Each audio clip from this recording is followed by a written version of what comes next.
Salom Alvaro, bu juda og'ir hafta bo'ldi. Bu finaldan va sodir bo'lgan barcha voqealardan keyin bugun muxlislarga nima deya olasan?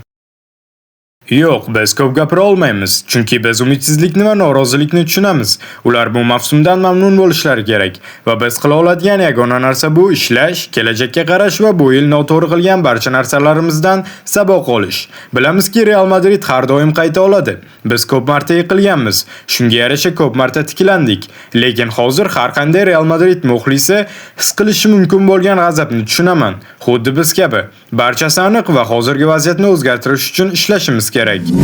Salom murabbiy. Men sizdan bu haqida ko'p marta so'ramoqchi edim. Mavsum oxirida yana 3 ta o'yin qoldi. Ikkitasi keyingi haftada ulardan qanday foydalana olishingizni bilmadim. Oxirgi paytlarda sodir bo'lgan voqealar tufayli jamoa kayfiyati qandayligini ayta olasizmi?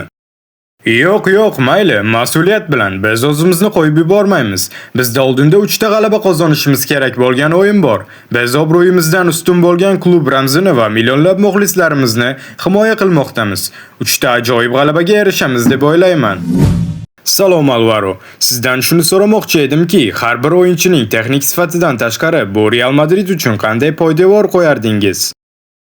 Menimcha ko'p marta ta'kidlaganimdek, biz birgalikda oldinga qadam tashlashimiz, nima qilishni xohlayotganimiz haqida aniqroq tasavvurga ega bo'lishimiz, shaxsni jamoadan ustun qo'ymasligimiz kerak. Chunki iste'doddan tashqari biz har doim aniq tasavvurga ega bo'lishimiz kerak. Eng muhimi, biz Barselonaga va boshqa jamoalarga qarshi yutqazgan yoki ochko yo'qotgan o'yinlarimizdan saboq olishimiz kerak.